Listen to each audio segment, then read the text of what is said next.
Salut à tous, on se retrouve aujourd'hui pour s'occuper des amortisseurs et du train avant de la E46. Ayant enfin reçu ma commande Autodoc et surtout les petites rondelles qui me manquaient et que j'ai commandées chez BMW, je vais enfin pouvoir terminer ce train arrière.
Les amortisseurs et ressorts maintenant montés, on va pouvoir s'attaquer au mécanisme du frein à main qui lui aussi a besoin de son remplacement.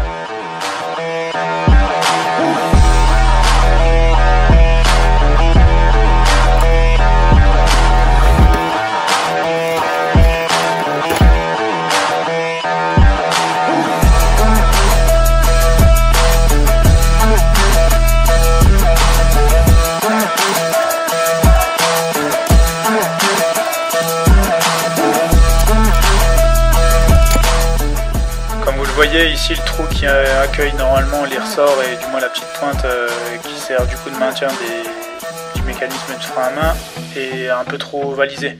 Du coup j'ai adapté une petite rondelle qui vient en lieu et place verrouiller mon système.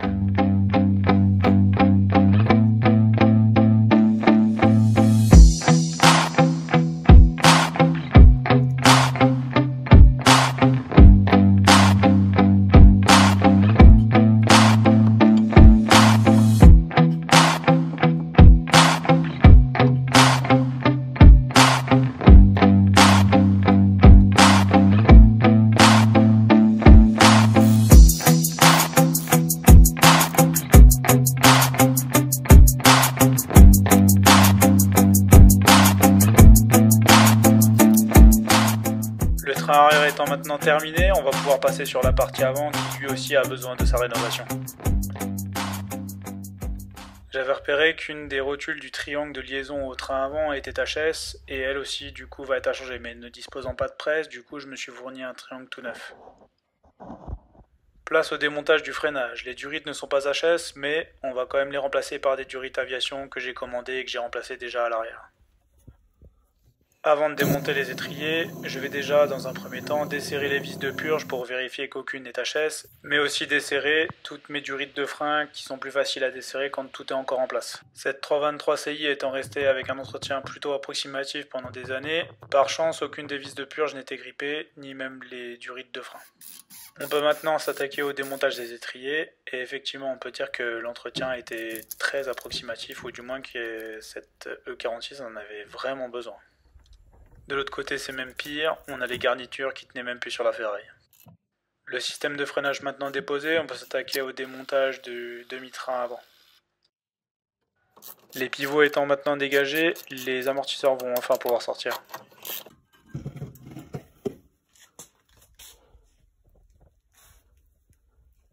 Petit problème avec les ressorts HR, mes compresseurs de ressort ne passent pas dans ce type de spirale. Donc du coup on va démonter ces vieux amortisseurs avec le meilleur des outils. A la base, le démontage de ces vieux amortisseurs HR était dans le but de récupérer deux petites rondelles qui me manquaient et qu'au final étaient complètement HS sur les anciens, donc je suis passé par la case neuf chez BMW pour recommander l'intégralité en neuf et ce sera bien mieux pour la voiture. Cette fois-ci, aucun problème pour le compresseur de ressort, les spirales de chez EBAC sont bien mieux adaptées pour ce type de compresseur. Ces ressorts airbag sont d'origine montés sur le pack M2 avec le châssis sport et permettent un rabaissement de la voiture de moins 2 cm et sont complètement adaptés pour le montage avec des Bechstein B6. L'habillage des Bilstein étant terminé avec les nouveaux joints, je vais pouvoir mettre en place le ressort comprimé. Je termine le montage de la partie haute de l'amortisseur avec la butée. Même si la coupelle est fournie avec un roulement déjà prégraissé, je complète un peu avec de la graisse synthétique avant de mettre mon écrou-frein. Ce n'est pas la méthode la plus catholique, mais je n'ai pas la clé à pipe ni même l'outil spécial qui permet de serrer en maintenant la tige à son emplacement. J'enlève le compresseur de ressort, je finis par monter le petit capuchon qui manquait pour garder la graisse bien dans le roulement et on peut s'attaquer au moins au montage du côté droit de la voiture. Les Bilstein n'ayant pas d'ergot de centrage, vous avez une petite ligne et aussi un R ou un L pour indiquer le côté droit ou le côté gauche pour centrer vos amortisseurs sur le pivot. Avant de remonter le côté gauche, je m'attaque au démontage du triangle qui a besoin d'être changé et ça passe par un saleté de boulon qui est fixé sur le berceau avant et qui est vraiment très inaccessible. J'en profite pour changer les cylinder blocks des espèces d'oreilles qui accompagnent la fixation du triangle. Donc je fais comme j'ai fait jusque là pour les autres cylinder blocks, je perce la visseuse l'intérieur du cylinder block pour dégager toute la partie caoutchouc. Et là, petite surprise, dans ces cylinder blocks là, il y a de l'huile qui sert pour l'amortissement du train avant, mais honnêtement j'ai un doute sur son utilité. On change pas une équipe qui gagne pour sortir le reste de la cage, marteau et burin. Autant le démontage est hyper chaotique des cylinder blocks d'origine, autant le remontage est hyper simple. Il n'y a pas besoin de presse de 20 tonnes comme on pourrait le faire avec des cylinder blocks d'origine à monter. Avec les Strandflex, juste un peu de graisse et 100 kg de poids de corps suffisent à faire rentrer les cylinder blocks dans les oreilles. Pour la partie jaune intérieure du cylinder block, au départ je pensais que j'allais les monter directement sur le nouveau triangle, mais je me suis aperçu que c'était pas la meilleure des méthodes. Et au final je suis repassé sur la bonne vieille méthode de monter sur le cylinder block pour les faire rentrer l'un dans l'autre. Je vous laisse en accélérer le remontage du triangle sur le train avant. En soi rien de compliqué, à part que c'est long et chiant, surtout si vous êtes à plat dos comme moi sur des chandelles.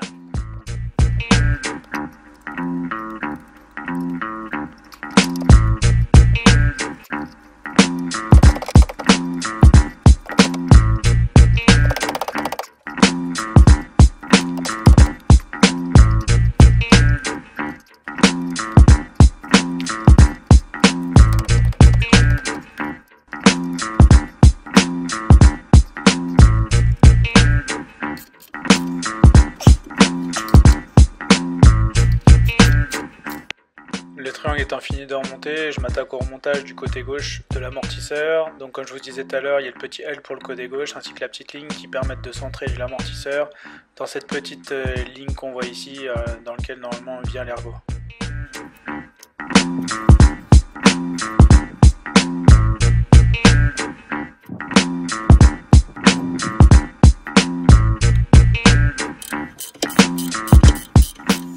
Les demi-trains maintenant remontés, je passe au remontage de la partie freinage, sauf que je pouvais pas les laisser comme ça, donc du coup ils ont droit eux aussi à leur petite rénovation, avec un décapage, une couche de peinture anti-rouille et surtout un aspect doré pour imiter l'aspect bichromaté qu'il y avait d'origine.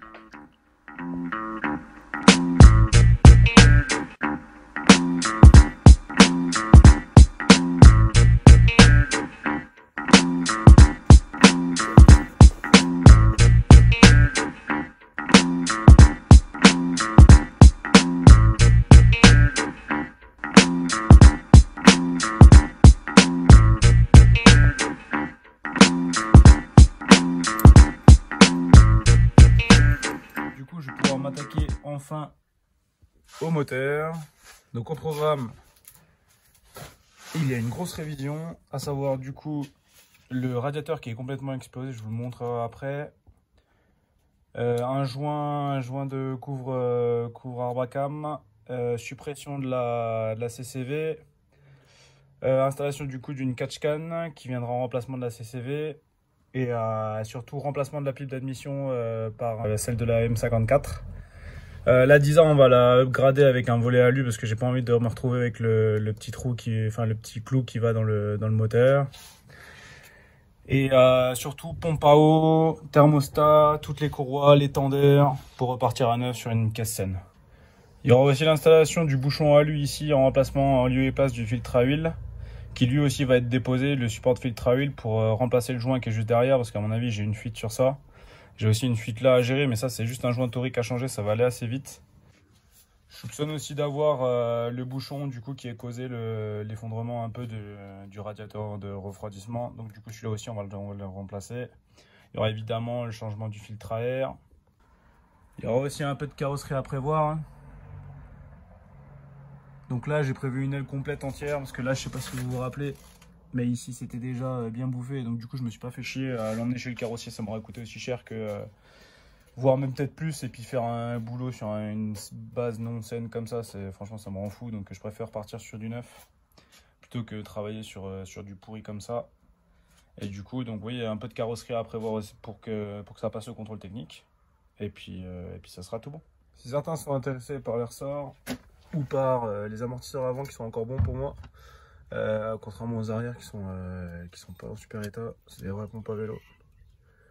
Faites-le moi savoir en commentaire, je m'en débarrasse et ce sera celui qui en voudra, je lui laisse pour rien et il aura juste à payer les frais de port. Merci à tous d'avoir suivi et on se retrouve pour le prochain épisode sur cette 323 CI qui mérite encore un peu de mon temps pour qu'elle puisse passer le contrôle technique. Allez, salut!